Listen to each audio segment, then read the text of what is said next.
Good morning, students. Welcome back to the accountancy classes. We have already started our chapter, that is the change in profit sharing ratio among the existing partners. So today we will do the accounting treatment of various profits, losses or various balances of reserves, and so we will pass certain journal entries. So whenever there is any change in the profit sharing ratio among the partners, then the existing profits, existing balances of loss or the existing reserves, so what we will do of that items in our books. So we have to do the accounting treatment of these various profits and reserves. So let's start our topic. So as you know we already have in our books, हमारे पास balance पड़े होते हैं, profit के balance पड़ा होता है, हमारे पास लॉस भी हो सकता है, we have reserves in our books, right. तो हमारे पास जब हमने प्रॉफिट शेयरिंग रेशियो चेंज की है तो उस दौरान जो हमारे पास प्रॉफिट पड़े होंगे तो वो ओल्ड पार्टनर्स के ओल्ड रेशियो में दिए हुए प्रॉफिट्स होंगे, राइट। ओल्ड पार्टनर्स की ओल्ड रेशियो के प्रॉफिट्स होंगे। तो हम जब चेंज आएगा तो उस दौरान सबसे पहले हमें अपने रिजर्व्स को भी चेंज करना है। रिजर्व्स को पार्टनर्स में डिस्ट्रीब्यूट कर देना है टू ऑल द पार्टनर्स। जो भी प्रॉफिट्स होंगे वो पार्टनर्स में डिस्ट्रीब्यूट हो जाएंगे। इन दैट रेशियो जो उनकी ओल्ड रेशियो है उसी रेशियो में पार्टनर्स में डिस्ट्रीब्यूट हो जाएंगे। So if we are having any reserves और profits, if we are having any reserves or profits at the time that is before the change in profit sharing ratio, तो हम क्या करेंगे, entry पास करेंगे reserves account debit, profit and loss account debit. ये क्या है, अगर हमें प्रॉफिट हुआ है मतलब क्रेडिट बैलेंस है। अगर हमारे पास वर्कमैन कॉम्पनसेशन है, वर्कमैन कॉम्पनसेशन फंड क्रिएट किया हुआ है, मतलब वर्कमैन्स के लिए हमने कॉम्पनसेशन का एक अलग से रिजर्व बना के रखा हुआ था हमारे अपनी बुक्स में, तो हम उस रिजर्व्स को भी पार्टनर्स में डिस्ट्रीब्यूट कर देंगे। तो workmen's compensation reserves account debit, right. And investment fluctuation reserves हो सकते हैं। तो इन्वेस्टमेंट में जो हमारी फ्लक्चुएशंस आती हैं उनके लिए जो हमने रिजर्व्स बना रखे थे, तो वो कई तरह के ऐसे रिजर्व्स हमारे बुक्स में पड़े होंगे। तो उन सभी का क्रेडिट बैलेंस होता है, क्योंकि रिजर्व्स है हमारे प्रॉफिट्स का ही एक शेयर है जो हमने सेपरेट करके रखा हुआ है अपने लॉसेस। इन केस अगर कोई लॉस होता है ऐसे रिलेटेड से, तो हम उन लॉसेस को मीट कर सके तो हमने पैसा रिजर्व में अलग से निकाला होता है, तो हम उन्हीं रिजर्व्स को ख़त्म कर देंगे। और जो भी हमारे पार्टनर्स हैं, टू ऑल पार्टनर्स, तो सभी पार्टनर्स को उनकी ओल्ड रेशियो में डिस्ट्रीब्यूट कर देंगे to all partners capital account. तो ये क्या है हमारे पास, ये एंट्री क्या है, we will distribute all the reserves in old ratio to all the old partners in their old ratio. लेकिन अगर हमारे पास बुक्स में पड़ी हैं कुछ लॉसेस, अकोमुलेटेड लॉसेस, तो हम लॉसेस का क्या करेंगे, लॉसेस भी डिस्ट्रीब्यूट हो सकते हैं, राइट। लॉसेस के साथ क्या होगा, रिजर्व जो है इनकम है, इनकम के साथ क्या है, पार्टनर्स की कैपिटल अकाउंट इंक्रीज हो जाएगी। लेकिन जो हमारे पास लॉसेस हैं वो क्या है, लॉस है हमारा। तो जब हम पार्टनर्स को डिस्ट्रीब्यूट करेंगे तो पार्टनर्स का कैपिटल अकाउंट जो कि क्रेडिट होता है वो क्या हो जाएगा, डेबिट। तो हमारी एंट्री हो जाएगी all partners capital account debit to profit and loss account. मतलब कि ये कौन सा बैलेंस की बात कर रहे हैं हम, अगर हमारे पास डेबिट बैलेंस हो, मतलब लॉस आया, हमारा बैलेंस जो है वो लॉस है। या फिर और कैसा लॉस हो सकता है, डेफर्ड रेवेन्यू एक्सपेंडिचर, ठीक है जी। तो हम इन लॉसेस को भी हमारे पार्टनर्स को डिस्ट्रीब्यूट कर देंगे इन देयर ओल्ड रेशियो, ये लॉसेस भी पार्टनर की ओल्ड रेशियो में डिस्ट्रीब्यूट हो जाएंगे।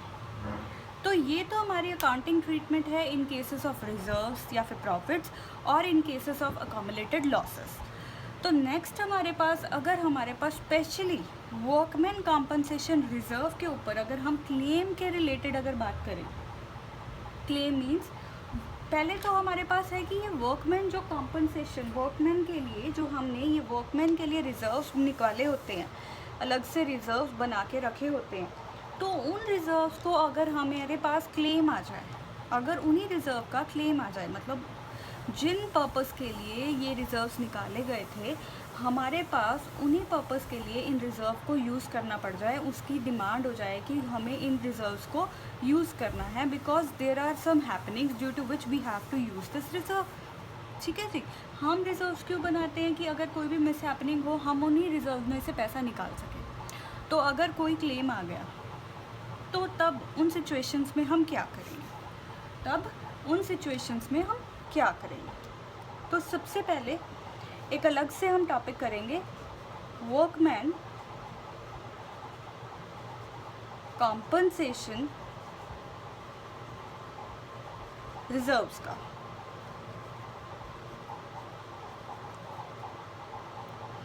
तो इस सिचुएशन में अगर पहली सिचुएशन इसमें आती है, अगर claim against the workman compensation reserve doesn't exist, अगर जो क्लेम है, जो पैसा है, वो जो क्लेम है जिस पर्पस के लिए बनाया गया था रिज़र्व, अगर उसका क्लेम हुआ ही नहीं, अगर claim doesn't exist,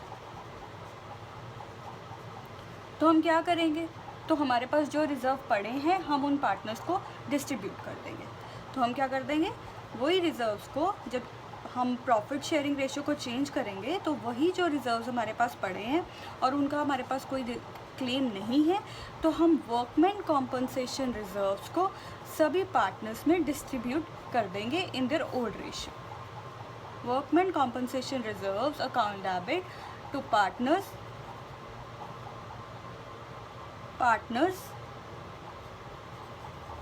capital account, और ये भी किस रेशियो में हो जाएगा, ओल्ड रेशियो। लेकिन अगर when claim for compensation exist, अगर हमारे पास क्लेम हो, अगर हमारे पास क्लेम भी हो, क्लेम भी है हमारे पास, हमें पे भी करना है, तो क्या एंट्री होगी, when claim for compensation exist। तो ये हो सकता है कि जो हमने कंपनसेशन के लिए जो ये रिज़र्व बनाया है, वर्कमेंस के लिए जो ये रिज़र्व बनाया है, उसका क्लेम हो सकता है कि जिस पर्पस के लिए हमने ये रिज़र्व बनाया है उतना ही हमारा क्लेम हो जाए, इक्वल्स टू। ये भी हो सकता है कि रिज़र्व में पैसा ज़्यादा है लेकिन हमने जो क्लेम बनाया है, जो हमारा क्लेम है वो कम है, क्लेम लेस है, तो भी एक सिचुएशन हो सकती है। या ये भी हो सकता है कि हमारा रिज़र्व कम रह गया और हमारा जो क्लेम है वो ज़्यादा है, जो हमारा क्लेम है वो ज़्यादा है। तो यहाँ पे हमारे पास 3 सिचुएशंस आ सकती हैं। सबसे पहली सिचुएशन है कि अगर हमारे पास यहाँ पे 3 मेन सिचुएशंस हैं और 3 टाइप्स की ही हमारे पास एंट्रीज हैं। तो 3 सिचुएशन में सबसे पहला क्या है कि अगर जो हमारा क्लेम है वो उतना ही है जितना हमारा रिज़र्व है, जितने के हमने रिज़र्व्स बनाए थे उतना ही हमारा क्लेम है, तो हम क्या कर देंगे, एंट्री क्या पास करेंगे, workman compensation reserves account debit to workman compensation to provision for workman compensation claim account. तो हम इसको क्लेम अकाउंट में एंट्री पास कर देंगे। ठीक है जी, तो हम क्या कर देंगे, हम प्रोविज़न बना देंगे इसी क्लेम की। लेकिन अगर सिचुएशन 2 के अकॉर्डिंग हमारा जो क्लेम है, when claim is less than the reserve, मतलब कि रिजर्व ज़्यादा बना रखा है, क्लेम कम है, तो मतलब कि पैसा बच गया। रिजर्व्स में पैसा अभी भी बचा है, क्लेम को मीट करने के बाद भी हमारे पास पैसा बचा है, तो जो पैसा बच गया वो क्या कर देंगे, हम पार्टनर्स को डिस्ट्रीब्यूट कर देंगे जैसे हम पहले करते थे। तो हम क्या कर देंगे, डिस्ट्रीब्यूट कर देंगे। तो सबसे पहले वर्कमैन कंपनसेशन रिजर्व को ख़त्म करेंगे, अकाउंट डेबिट टू, जितना क्लेम है उसकी प्रोविज़न डाल देंगे, provision for workman compensation claim account, और जितना बैलेंस बच गया वो हम पार्टनर्स में डिस्ट्रीब्यूट कर देंगे to partners capital account in their old ratio. ये किस रेशियो में होगा, ओल्ड रेशियो में, क्योंकि ये पहले के रिजर्व्स हैं। ठीक है जी। अब हमारे पास एक थर्ड सिचुएशन आती है। थर्ड सिचुएशन क्या है कि अगर हमारा जो क्लेम है, थर्ड सिचुएशन के अकॉर्डिंग जो हमारा क्लेम है वो ज़्यादा है और रिजर्व्स में पैसा जो है वो कम है, तो तब हम क्या करेंगे, देन हम पास करेंगे एंट्री कि जो हमारा वर्कमैन कंपनसेशन रिजर्व है, अकाउंट डेबिट, उसको तो ख़त्म करेंगे, उसको तो पहले सीधा ही प्रोविज़न में एंट्री पास कर देंगे। लेकिन जो पैसा हमें और चाहिए, उसको हम क्या कर देंगे, डेबिट कर देंगे विद रिवैल्यूएशन अकाउंट। तो हम उसको रिवैल्यूएशन अकाउंट से डेबिट कर देंगे, revaluation account debit to provision for claim. और यही रिवैल्यूएशन को पे कौन करेगा, पार्टनर्स। तो सभी पार्टनर्स ओल्ड रेशियो में जो क्लेम का पैसा अभी देना बाकी है उसे पे करेंगे, और इसकी एंट्री क्या आ जाएगी, partners capital account debit to revaluation account. मतलब कि जो भी लॉस है, जो भी पार्टनर्स हैं ओल्ड रेशियो में, इसे शेयर करेंगे। तो हमारे पास तीन मेन सिचुएशन है।